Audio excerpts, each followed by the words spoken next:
Hola, ¿qué tal, estimados? Bendiciones. Hoy les traigo un vídeo sobre cómo estudiar la Biblia. Es el medio por el cual escuchamos la voz de nuestro Padre Celestial que nos habla. Aprendemos cómo es Él, cómo es su corazón, cuál es su voluntad para nuestras vidas y nos cambia. Por el contrario, las consecuencias de interpretar la Biblia incorrectamente pueden ser desastrosas, como vemos en 2 de Pedro capítulo 3 versículos 16. El Señor nos ha dejado su palabra para que nos alimentemos espiritualmente, para que cada día adquiramos conocimiento y sustento para nuestra vida espiritual. Dice la palabra que toda Biblia es útil para enseñar y es inspirada por Dios. Encontramos en la carta de Timoteo. Entonces el Señor, a través de los autores, de los escritores de esta palabra santa de Dios, pues Él nos enseña, nos habla a nuestras vidas. Una lectura correcta de la Biblia, una interpretación verdadera, nos ayuda a comprender los eventos pasados, los presentes y los futuros. Dios, a través de los autores, manteniendo su personalidad, su estilo literario, su cultura, al mismo tiempo lo guiaba por medio de su espíritu para que en todo momento escribieran su verdad eterna. De lo contrario de lo que mucha gente piensa, esos autores de la Biblia no estaban como una máquina dictando Dios y escribiendo ellos todo lo que ellos les decían, todo lo que Dios les decía a ellos. Esas personas, a través de su vivencia, de sus experiencias, de lo que escuchaban, de lo que veían, es como así han ido describiendo la Biblia, la cual es inspirada por Dios, para que hoy tú la puedas leer y puedas aprender de Dios, puedas alimentarte y puedas saber más sobre Él. La Biblia es el sustento imprescindible, es lo mejor que nos ha dado Dios en esta vida, debemos de usarla todos los días.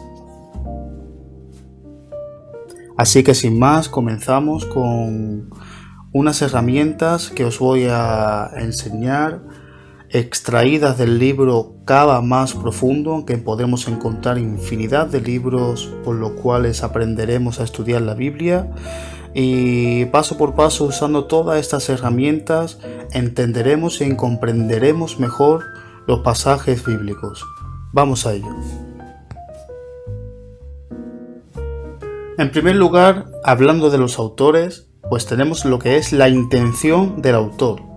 Esta herramienta, pues como su nombre indica, se basa en saber por qué el autor escribió estas cosas. Por ejemplo, leemos 2 de Timoteo capítulo 1 versículos 9 al 10. Analizamos lo que Pablo dijo, pero no pensamos en por qué lo dijo. Entonces, cuando leamos un pasaje, debemos de intentar analizar por qué el autor escribió y dijo estas cosas. También, casi al final de su evangelio, Juan dice: y muchas otras señales hizo también Jesús en presencia de sus discípulos, que no están escritas en este libro, pero éstas se han escrito para que ustedes crean que Jesús es el Cristo, el Hijo de Dios, y para que al creer tengan vida en su nombre. Lo leemos en Juan capítulo 20 versículos 30 al 31. Hay muchas cosas que Juan pudo habernos relatado, pero no lo hizo. Eligió su material con el objetivo específico de mostrarnos que Jesús es el Cristo, el Hijo de Dios, para que creamos en Él y que tengamos vida eterna. Debido a que los escritores de la Biblia fueron inspirados por Dios para realizar esta tarea, podemos concluir que el propósito por el cual escribieron es el propósito de Dios. Esto significa que una de las más importantes y útiles preguntas que podemos hacernos respecto a un pasaje de la Biblia es, sencillamente, ¿por qué lo escribió el autor? Si logramos deducir una o dos cosas de un pasaje, pero no logramos captar el propósito principal que se encuentra en las palabras de su autor, entonces no lo hemos comprendido. A veces el autor nos dice directamente la razón por la que escribe el libro. en lo que podríamos llamar su declaración de intención. Ya vimos el ejemplo que se encuentra en el Evangelio de Juan y a continuación encontrarás dos ejemplos más. Lo puedes leer en Lucas capítulo 1, versículos 1 al 4 o Primera de Juan capítulo 5, versículos 13. Si el autor nos dice la razón por la que escribe, entonces esa debe ser nuestra guía para interpretar el resto del libro. De lo contrario, cuando no existe una declaración de intención por parte de algún autor, debemos jugar a los detectives, por así decirlo, y buscar en el libro aquellas claves que nos dirán por qué lo escribió y cuáles son sus principales temas. La clave está en familiarizarnos con el texto y no hay nada mejor que leerlo completo varias veces. Las siguientes preguntas te serán de ayuda. ¿Quién es el que escribe y a quién o a quiénes les escribe? ¿Cuál es la situación del autor y la de sus lectores? ¿Se habla de algún problema que necesite ser solucionado? ¿Hay temas que se repiten o una idea en particular que le dé cohesión al libro? El Antiguo Testamento abarca cientos de años de historia. A veces el autor aprieta el acelerador y abarca toda la vida de una persona en 1 o 2 versículos, y en cambio otras veces desacelera su paso y nos relata con gran detalle hechos ocurridos en un par de horas. Entonces, debemos preguntarnos por qué el autor ocupa tanto tiempo en hablar de esto y tan poco en hablar de aquello. Cuando estemos ante dos relatos sobre un mismo hecho, siempre debemos utilizar la herramienta la intención del autor.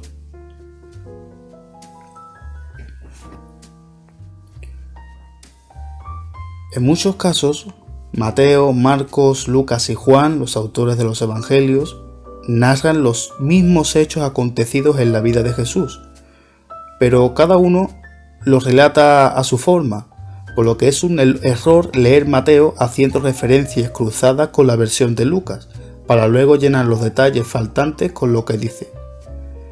¿Qué tal si Mateo no quiso incluir esos detalles y si él quiso poner énfasis en algo totalmente diferente, porque su intención quizás no era la misma de Lucas? Así que siempre que te enfrentes a un pasaje bíblico, primeramente intenta hallar la intención del autor y por qué decidió darle más énfasis, más importancia y la forma en la que narra ese suceso, para así puedas encontrar la intención de por qué el autor quiso escribir eso y qué trata de expresarte sobre ese acontecimiento. Vamos a la siguiente herramienta.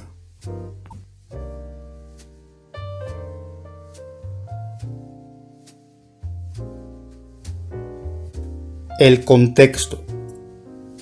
¿Qué diferencia hay entre una novela y una enciclopedia? En primer lugar, las enciclopedias son más pesadas, a menos que leas novelas muy largas, pero ¿de qué manera las lees? Cuando usas una enciclopedia, simplemente buscas la palabra que te interesa. Por ejemplo, espárrago. El hecho de que la palabra anterior a espárrago sea España o la posterior sea esparraguera no tiene mayor importancia. De hecho, ni siquiera las miras, a menos que te hubieras aburrido leyendo lo que dice sobre el espárrago. Entonces imagínate que lees una novela tal como lees una enciclopedia. La abres en mitad del relato y empiezas a leer el tercer párrafo, por ejemplo. Trata de hacerlo. Te puedo garantizar que no vas a entender nada. No sabes quiénes son los personajes, ni de qué trata la trama, ni tienes la menor idea de lo que está sucediendo. Por eso las novelas las leemos desde el principio hasta el final. ¿Cuál de estas dos opciones crees que debemos usar para leer la Biblia? Pues debemos tratar a la Biblia como una novela, leerla de principio a fin, entendiendo lo que sucedió antes y después sobre lo que estamos leyendo. Necesitamos reconocer que cada capítulo está relacionado con lo que está antes y con lo que viene después. El contexto es muy importante. Hay un dicho muy popular que dice: un texto sin un contexto es un pretexto para tergiversar el texto, pues solo hay una mínima posibilidad de entenderlo correctamente. Hay distintos niveles de contexto, como muestro en esta figura. Una oración tiene como contexto un párrafo, el párrafo a su vez un capítulo, y un capítulo tiene como contexto un libro completo de la Biblia. Por último, el libro tiene como contexto la Biblia en su totalidad, tema que analizaremos en una sección aparte utilizando la herramienta el cronograma bíblico. Al estudiar cualquier parte de la Biblia es muy importante preguntarnos de qué manera se relaciona lo que estamos estudiando con lo que viene antes o después, como ya he dicho anteriormente. Así que cuando te enfrentes a estudiar un pasaje bíblico, un capítulo o tal libro determinado, debes entender que no es individual, que todo está relacionado con lo que viene antes y con lo que viene después. Trata de hallar el contexto, la situación en la que se encuentra la trama y entonces comprenderás mejor el texto, te lo aseguro. Y puesto que ya hemos establecido lo importante que es el contexto, es evidente que es preferible recurrir a pasajes completos de la Biblia en vez de versículos aislados, como hacemos por ejemplo cuando buscamos una determinada palabra en un diccionario o en una enciclopedia. Pero analizar un texto muy extenso puede ser desalentador, así que ¿por dónde comenzar? Una buena manera de comenzar es subdividiendo el pasaje en secciones más pequeñas y manejables que podamos escudriñar una por una. Pero la idea es no perder de vista el panorama general.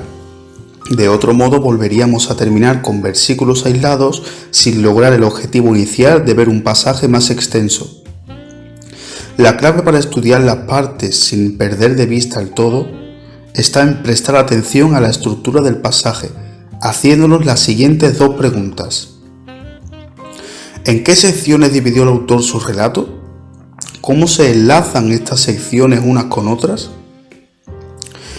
Podemos aplicar la herramienta la estructura en muchos niveles. Podríamos usarla para dividir un libro de la Biblia en varias secciones principales, o también para fraccionar una pequeña sección en unidades aún más pequeñas, aunque lo ideal es que sean entre 2 y 5 secciones. Si son más, tendríamos demasiados fragmentos y no podríamos unirlos de nuevo con facilidad.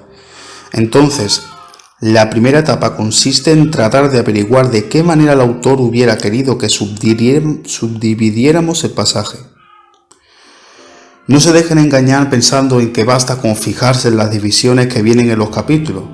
Dense cuenta que los capítulos y los números de los versículos que hoy en día conocemos no fueron inspirados por Dios, sino que fueron añadidos por un editor que quiso facilitarnos la lectura, pero que a veces, como toda persona, se equivocó.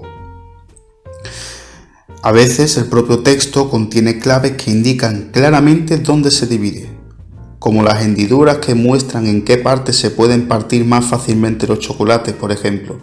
Los hechos relatados en Juan, capítulo 1, versículos 19 al 51, suceden en un lapso de 4 días. Entonces, Juan divide su relato en 4 secciones, utilizando cada vez la frase al día siguiente para anunciarnos cada nueva subsección. Del mismo modo, Isaías, capítulo 40, versículos 3 al 11, se puede dividir de acuerdo a las 3 diferentes voces que proclaman. También a veces las ideas importantes que se encuentran dentro de un pasaje no aparecen en un orden consecutivo, sino que más bien están entremezcladas. En estos casos puede ser inútil intentar subdividir el texto a la fuerza. Lo que tal vez convendría sería abordar el pasaje desde el punto de vista de su temática, es decir, identificar 2 o 3 temas importantes para luego analizar el texto en base a ellos. Lo primero que hay que hacer es tratar de descubrir si en el texto hay divisiones consecutivas o no, y si eso no resulta, entonces recurrir al enfoque temático. Una vez identificadas las subsecciones, conviene que a cada una le pongas un título que resuma lo que según tu opinión contiene.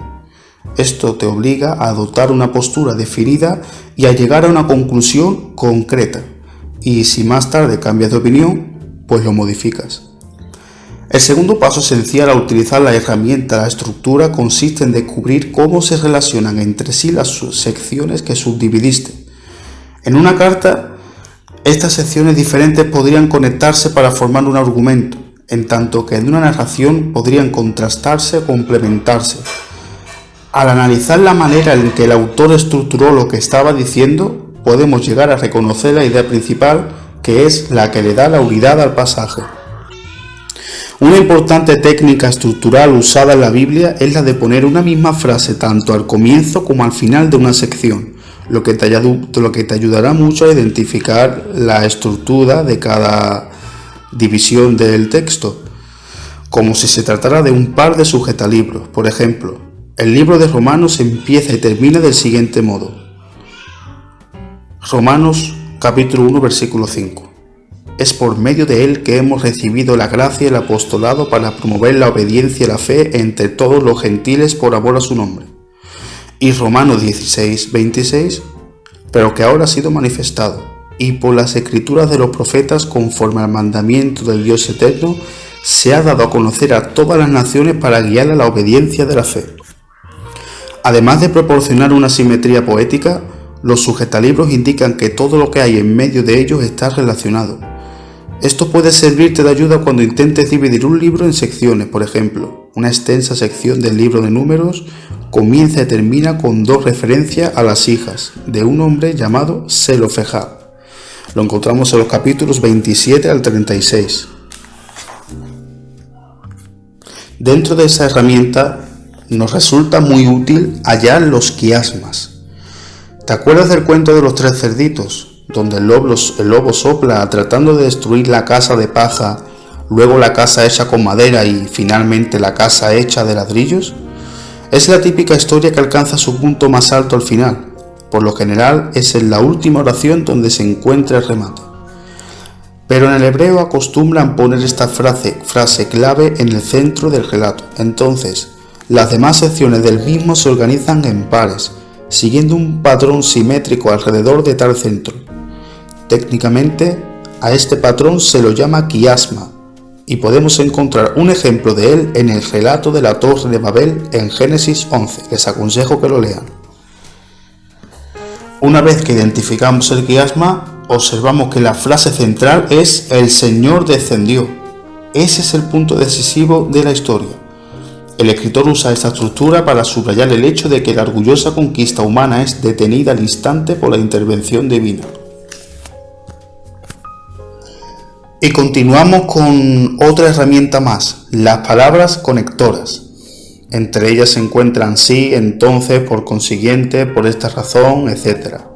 Valen su peso en oro porque son muy útiles. Revela las relaciones causa-efecto entre diferentes afirmaciones. Aquí os dejo un cuadro con todas las palabras conectoras que os será de mucha utilidad.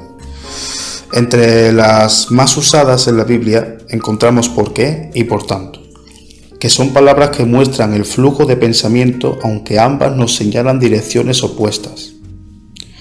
Las flechas de la expresión por tanto o por eso van de izquierda a derecha. Lo que viene antes de la flecha es el motivo y todo lo que viene después de por tanto o por eso es el resultado o la consecuencia que deriva de él. Lean por ejemplo Mateo capítulo 10 versículo 16. Miren, yo los envío como ovejas en medio de lobos. Por tanto, sean astutos como las serpientes e inocentes como las palomas. Otro ejemplo también, Filipenses capítulo 2, versículos 5 al 11. O Hebreo capítulo 4, versículos 14 al 15.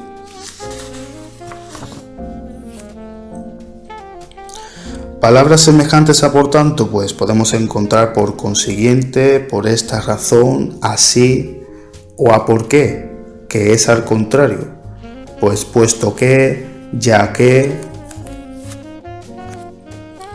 También hallamos el sí condicional, que te indica que hay una acción específica, o sea, la causa para que se produzca un hecho. Veamos el siguiente ejemplo tomado de la Biblia, en Deuteronomio capítulo 28, versículos 13-15. El Señor te pondrá la cabeza y no la cola, solo estarás encima y nunca estarás debajo si escuchas los mandamientos del Señor tu Dios que te ordeno hoy, para que los guardes cuidadosamente.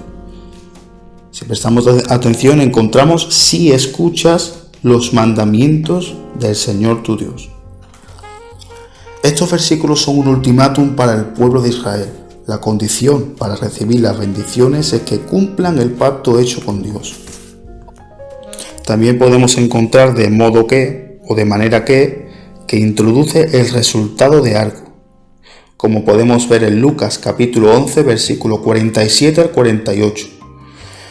O para qué, a fin de qué, que es muy importante porque se usa para mostrarnos el motivo que hay detrás de algo. Primera de Juan capítulo 2 versículo 1, hijitos míos, les escribo estas cosas para que no pequen.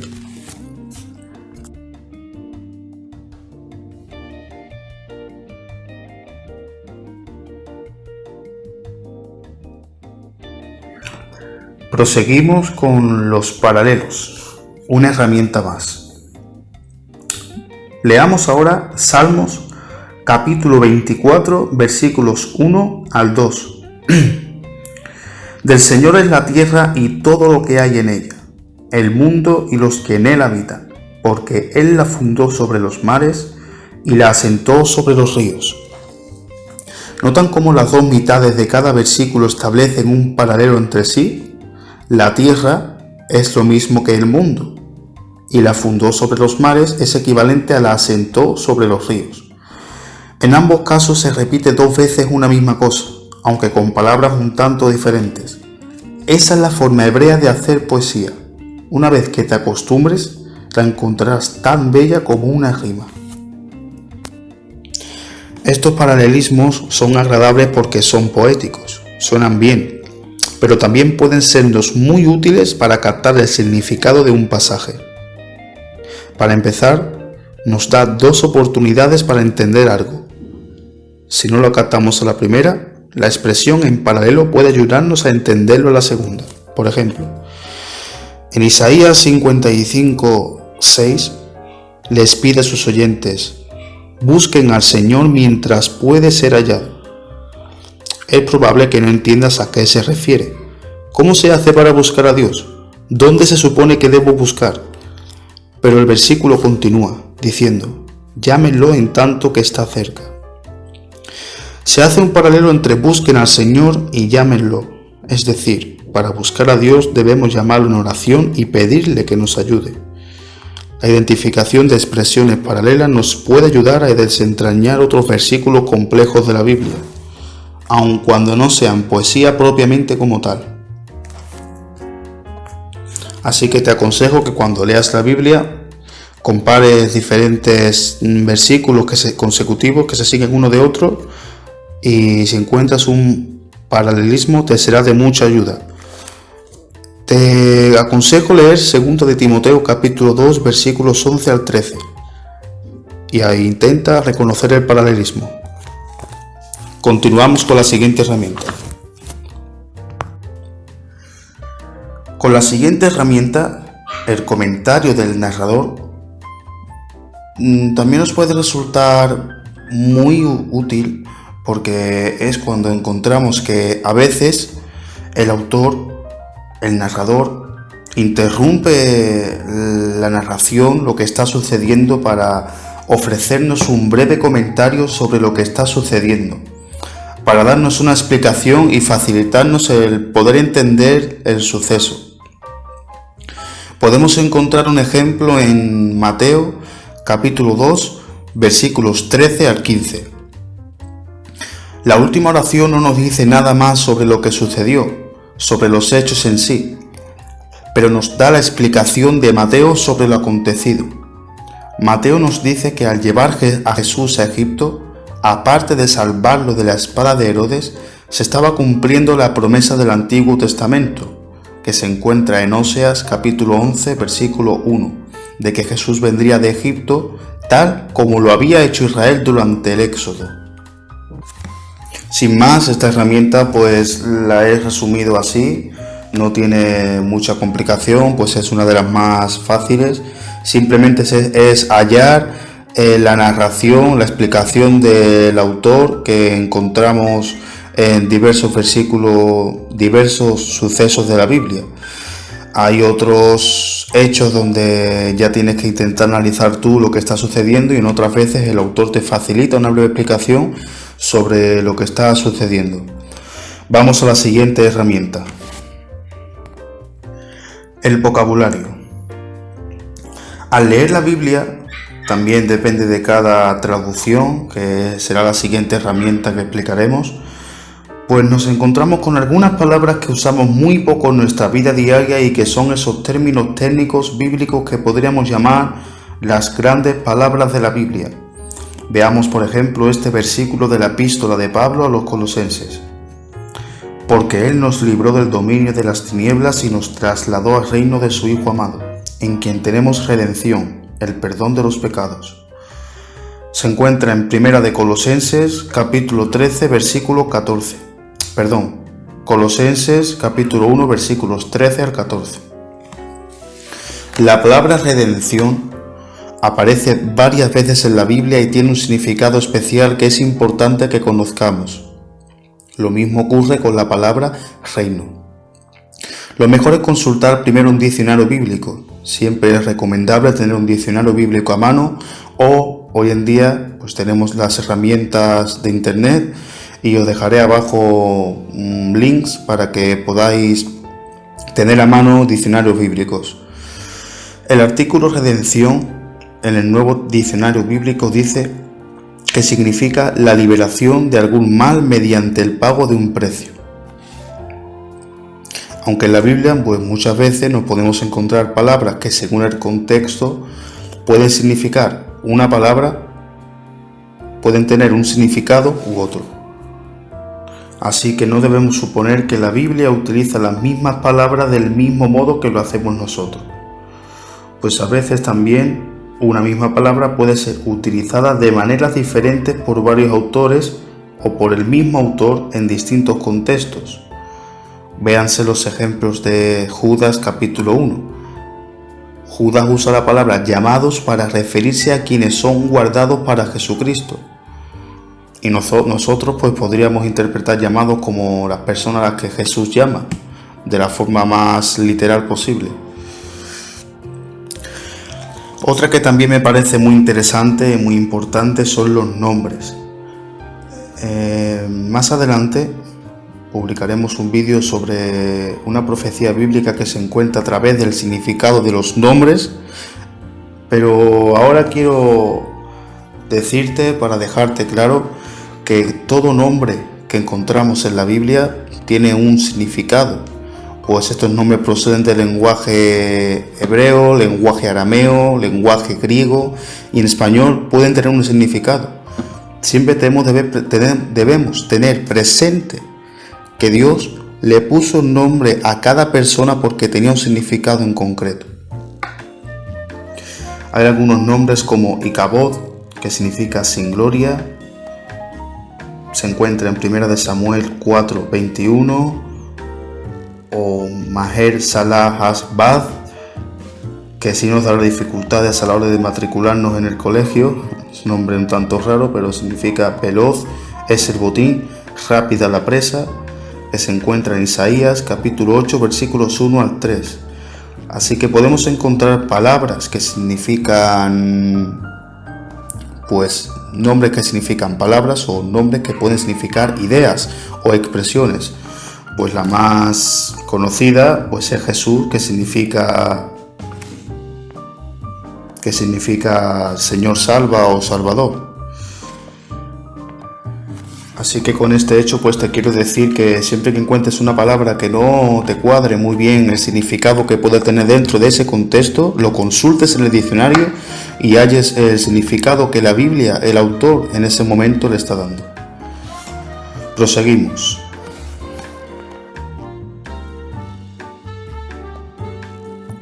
La traducción. En sus orígenes, la Biblia fue escrita en hebreo y en griego, como hemos dicho anteriormente. El hebreo se usó en el Antiguo Testamento y el griego en el Nuevo. Algunas versiones tienen una traducción muy literal, es decir, palabra por palabra, de estos antiguos idiomas, lo cual significa que el lector puede obtener una versión muy aproximada a lo que dice el hebreo y el griego, pero con la desventaja de que el español resultante puede ser complicado de leer o en ocasiones incluso poco claro. Otras versiones tienen una filosofía de traducción distinta. En vez de traducir el griego y el hebreo palabra por palabra, lo hacen idea por idea. En términos técnicos, a esto se le llama equivalencia dinámica y da como resultado una traducción más sencilla de comprender, pero que no se parece tanto a la redacción original. Hoy en día, gracias a Dios, pues tenemos infinidad de traducciones, las cuales siempre es conveniente tener más de una para un mejor entendimiento de la Biblia, y pues cada persona pues se puede adaptar según su vocabulario, según su entendimiento, pues le puede resultar más fácil entender una traducción u otra. Yo la que recomiendo, la que yo suelo leer más personalmente es la Reina Valera revisada 1960, pero gracias a internet pues podéis encontrar casi todas las versiones de la Biblia y más abajo pues os dejaré también los links. Continuamos con la siguiente.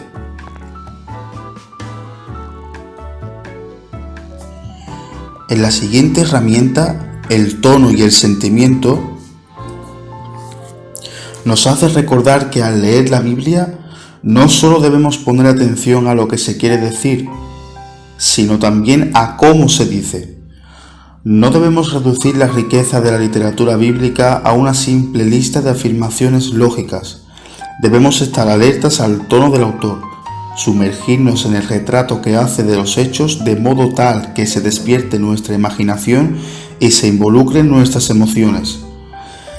Debemos experimentar, por ejemplo, la sensación de urgencia de 2 de Timoteo 4, la angustia de Lamentaciones 1, la majestuosidad de Job 38, el alivio de 2 de Samuel 22, el gozo de Efesios 1.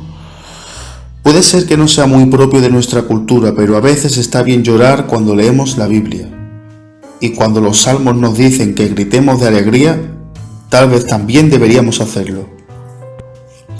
Sin más, para mí el ejemplo más práctico es el libro de los Salmos, pues es un libro plagado de sentimientos. Aquí os dejo dos ejemplos, como es Salmos 42:3, que dice: mis lágrimas han sido mi aliento de día y de noche, o Salmos 42:10, como quien quebranta mis huesos. Son versículos escritos desde el corazón, que la verdad que plasman bastantes sentimientos. Al leerlos, pues tienes que intentar captar el tono y el sentimiento del autor al escribirlos. Una de las maneras de hacerlo es preguntándote qué tipo de música de fondo usarías si estuvieras haciendo una película sobre lo que leíste.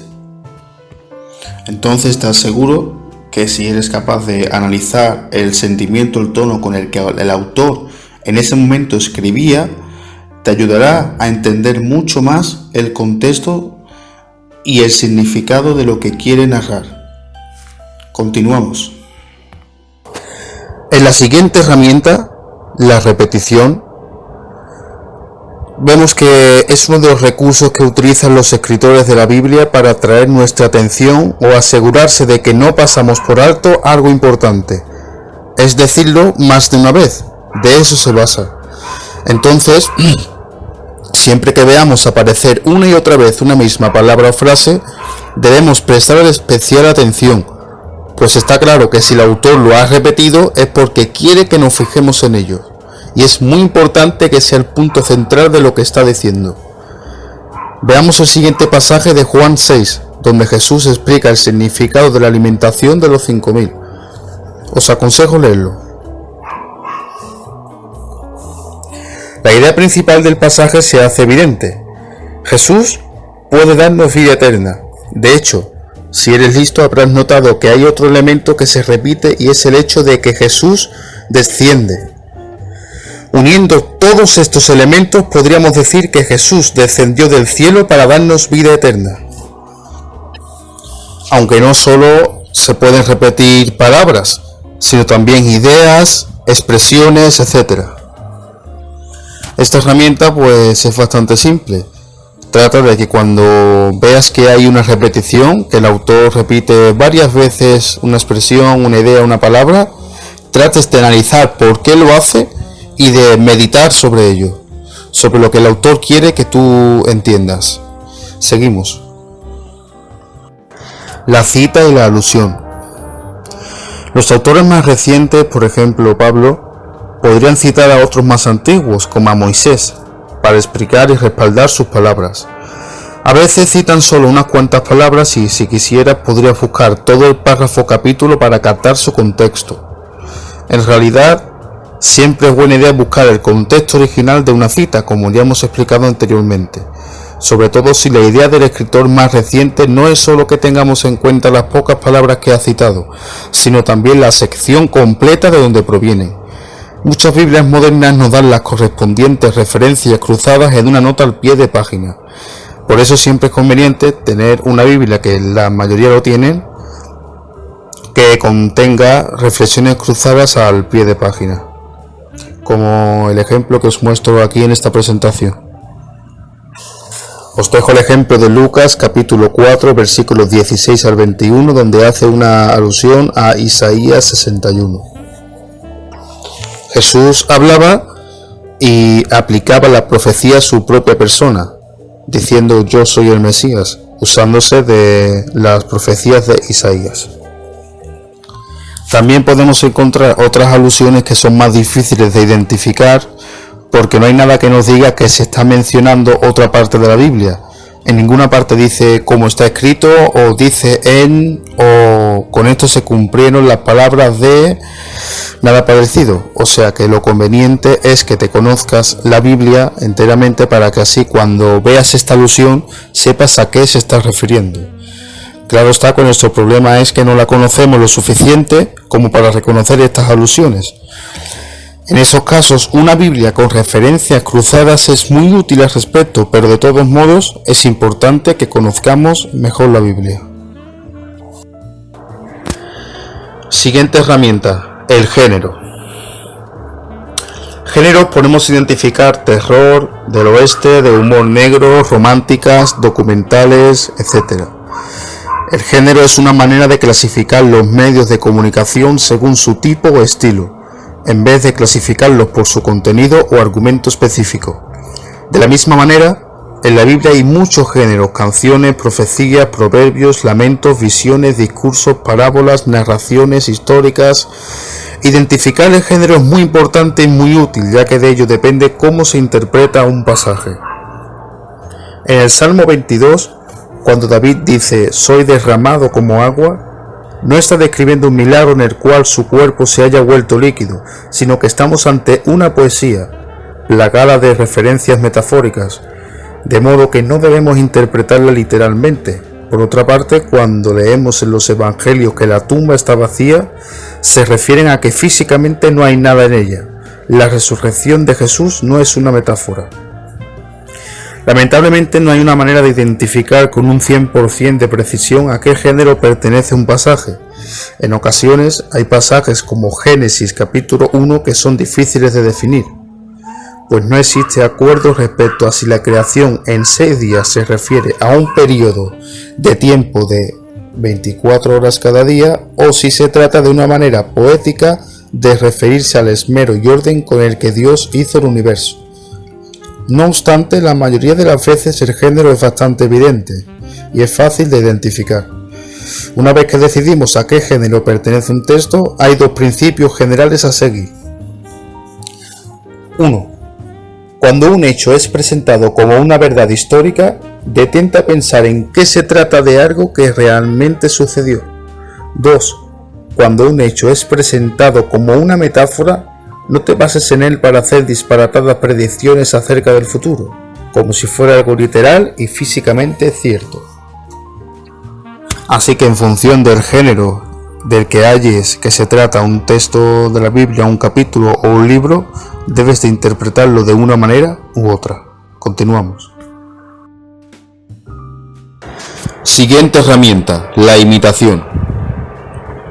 A veces es conveniente seguir el ejemplo de las personas mencionadas en la Biblia, pero no siempre. Estos 3 ejemplos que te voy a mencionar a continuación son relatados en la Biblia, seguidos de una interpretación que los sitúa como ejemplos a seguir o quizás a no seguir hoy en día. En Daniel capítulo 6 se levantó un edicto ordenando que solo al rey de Babilonia podían hacerle una petición e inclinarse, pero Daniel lo desobedeció y siguió arrodillándose ante el Dios verdadero. Esta historia nos enseña que debemos imitar a Daniel y obedecer a Dios en vez de a los hombres. En 1 Samuel 3, el pequeño niño Samuel escuchó que lo llamaban por su nombre durante la noche y creyó que era Elí quien le hablaba. Pero Elí le dijo que no era él, sino Dios. Entonces Dios le dio a Samuel una profecía. Aquí aprendemos que podemos escuchar a Dios y que nos dirá lo que sucederá en el futuro. Y en 2 Samuel capítulo 11, el rey David comete adulterio con Betsabé. Esto significa que nosotros también podemos cometer adulterio. ¿Qué opinas de cada uno de estos ejemplos? Me parece que todos estaríamos dispuestos a aceptar el primero sin ningún problema. En cuanto al segundo, no estaríamos tan seguros, pues dependería de lo que se nos haya enseñado respecto a la manera en que Dios puede hablar hoy en día. En cambio, la tercera, todos debemos estar en desacuerdo, pues ninguno de nosotros debe caer en tentación al ver a una mujer. Otras veces, sin embargo, la misma Biblia nos insta a tomar ejemplos o a tratar de imitar las actitudes de ciertas personas. Lean Santiago capítulo 5 versículo 10, donde dice: hermanos, tomen como ejemplo de paciencia y aflicción a los profetas que hablaron en el nombre del Señor. O Filipenses capítulo 3 versículo 17, que dice: hermanos, sean imitadores míos y observen a los que andan según el ejemplo que tienen en nosotros. Y seguimos. Y ahora vamos con el cronograma bíblico, que es una de las más utilizadas, de las más fáciles para comprender sucesos bíblicos y una de las más utilizadas. Para usar la herramienta del cronograma bíblico tenemos que hacer 3 simples preguntas. ¿En qué parte se encuentra este pasaje del tiempo? ¿En qué parte del tiempo me encuentro yo? ¿Y qué relación tiene este pasaje con los hechos que sucedieron antes y después? No tiene más complicación, simplemente pues siempre es preferible. Hay bastantes esquemas que tú puedes localizar en internet si lo buscas. Cronograma de libros, de hechos, de capítulos, de un versículo en concreto, pero siempre es mejor cuanto más abarque más tiempo, pues más hechos te saldrán reflejados en ese cronograma. También es preferible que si conoces las fechas y tal mediante tus estudios, pues tú mismo te elabores tus cronogramas y lo que tú veas más importante que creas que debe de ponerse en el cronograma, pues tú lo vas poniendo a tu forma. Es una herramienta sencilla, pero a la vez es muy útil para localizar y posicionar pues los hechos narrados en la Biblia.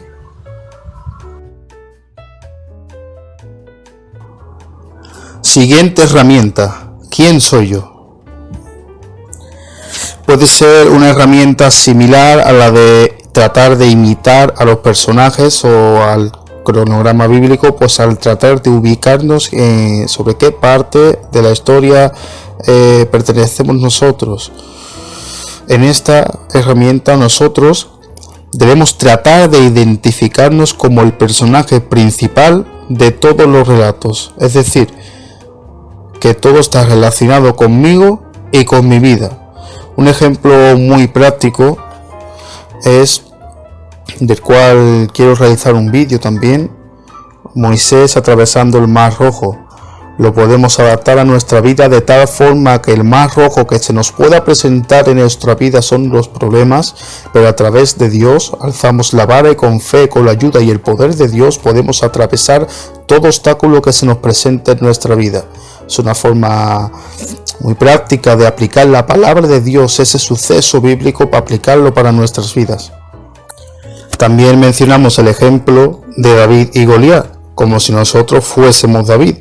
¿Cuáles son los gigantes en nuestra vida contra los que tenemos que luchar? O leemos la historia de Elías y de los milagros que hace por medio del Espíritu Santo, y así nosotros somos Elías, realizando las acciones que nos guía el Espíritu para poder demostrar que con el Señor todo lo podemos. La fe de Moisés, ante todo, es algo que el libro de Hebreos también nos alienta a imitar. Os recomiendo leer Hebreos capítulo 11, versículos 24 al 26. Ojo, a veces los personajes con los que deberíamos identificarnos no son siempre los héroes, sino los villanos. Por ejemplo, en vez de sentirnos como Moisés, tal vez deberíamos ver que nos parecemos a uno de los quejumbrosos israelitas que él tuvo que guiar, y en los salmos de lamentación de David en ocasiones pudiera ser que seamos el perseguidor en vez de la víctima. Estos personajes del Antiguo Testamento suelen ser representaciones de Jesús. Lo que nos enseña tiene que ver con él y no con nosotros. No obstante, a veces estos personajes sí funcionan como modelos a seguir, por lo que debemos detenernos a pensar antes de apresurarnos a hacernos parte del relato, pues pueden ser modelos a seguir tanto negativos como positivos. Siguiente herramienta y última. ¿Y qué? A ver, ya has leído la Biblia, has leído lo que quieres tratar de estudiar, lo has entendido, lo has comprendido, pero ahora debes preguntarte ¿y qué? ¿Qué significa esto para mí y para mi vida? Durante las tres últimas herramientas, como la imitación, el cronograma bíblico y quién soy yo, te hemos pedido que no te apresures a aplicarte las cosas a ti mismo, porque primero debemos preocuparnos de entender antes de aplicar, pero al final debemos llegar a aplicarlo. Trata de realizarte las siguientes preguntas. ¿Hay algo en tu vida que deba dejar de hacer? ¿Hay algún aspecto de mi forma de ser que deba cambiar? ¿Hay algo nuevo que deba comenzar a hacer? Dios no solo quiere que cambiemos lo que hacemos, pues su palabra también se aplica a nuestra forma de pensar. También tal que así hay veces que en la Biblia recibimos órdenes directas, como 1 Corintios capítulo 6 versículo 18, donde dice huyan de la fornicación, o Colosenses 3:13, soportándose unos a otros y perdonándose unos a otros si alguien tiene queja contra otro. Otras veces no es de una forma tan directa, pero el autor, como por ejemplo Pablo en 1 Corintios 6, 18, 20, también nos da los motivos por los cuales es conveniente evitar tal pecado o evitar tal acción. La Biblia no solo se ocupa de nuestra conducta, sino también de nuestra cosmovisión, es decir, del mapa mental que tenemos del mundo. Ese mapa determina la manera en que vemos a Dios, a los demás y a nosotros mismos. En resumen, al leer un pasaje de la Biblia, no es tan solo preguntarnos qué me dice que debo hacer, sino también cómo me dice que debo pensar. No todos los pasajes de la Biblia serán igualmente aplicables para cada momento de tu vida. Algunos pasajes tienen por objeto consolar a los que sufren, otros reprender a los que se permiten el lujo de confiarse. Todos son para diferentes épocas, momentos y situaciones. Sin embargo, no es conveniente ser demasiado selectivo en tus lecturas. Lo ideal es ir leyendo poco a poco libros completos hasta abarcar toda la Biblia. Habrá veces que verás que Dios dice algo en las Escrituras que no es para ti, pero puede ser de gran ayuda para alguien más. Por eso debemos usar la Biblia siempre que hablemos, porque puede ser muy importante un versículo que tú le des a otra persona con la cual Dios le hablará a través de ti. Lean 1 Corintios 14, 3. Por último, es importante preguntarse qué implica nuestro pasaje para un no creyente. Dios nos dejó en este mundo para que fuésemos sus testigos, y estamos rodeados por personas que no conocen el poder del Señor Jesús, Salvador, amigos, familiares, colegas, etc. Nuestra evangelización se avivaría si al leer la Biblia tuviéramos en mente a esa persona. Por ejemplo, al leer sobre alguna de las maravillosas bendiciones que Dios tiene para nosotros, nos damos cuenta de que esa persona no disfruta de ella, o al leer sobre el terrible peligro del cual fuimos rescatados, vemos que esa persona aún no ha sido rescatada. Y fin. Pero ante todo, siempre que leas la Biblia, trata de hacerlo en oración también, y todas estas herramientas que hoy de una forma rápida hemos aprendido a utilizar, siempre será conveniente que vean acompañadas de una guía espiritual. Pídele dirección al Espíritu Santo cada vez que vayas a estudiar la Biblia, a leerla, simplemente abrirla, pídele a Dios que te hable por medio de ella, pídele a Dios dirección, pídele sabiduría, entendimiento, discernimiento, y dile que te ayude a entender cada versículo que tratas de estudiar, porque esa es la mejor herramienta, sin duda alguna. Pues este es el libro del que me he basado para hacer esta presentación. Hay infinidad de libros con los que puedes estudiar la Biblia, infinidad de material útil, infinidad de métodos, de modos, pero yo lo he visto simple y fácil para una persona que recién empieza a estudiar. Yo es el primer libro que leí sobre estudiar la Biblia y la verdad a mí me ha servido muy bien. Por eso os aconsejo también, si no conocéis otro, que empecéis con este libro. Es un lenguaje sencillo y fácil de entender. Este es el libro, Cava más profundo, y abajo dejaré un link para adquirirlo si queréis hacerlo. Pues nada, espero que el vídeo os haya sido de muchísima utilidad, os haga mucho bien, pero ante todo siempre os dejo que investiguéis por vuestra parte, que le pidáis sobre todo dirección a Dios, porque yo hoy he traído palabra de hombre, pero el que habla de verdad y no falla es Dios. Y si os ha gustado, compartirlo para que a más personas le ayude y le haga bien, y suscribiros a este canal será de edificación y bendición, y pronto traemos más vídeos. Que Dios os bendiga en el maravilloso nombre de Jesús. Un saludo y amén.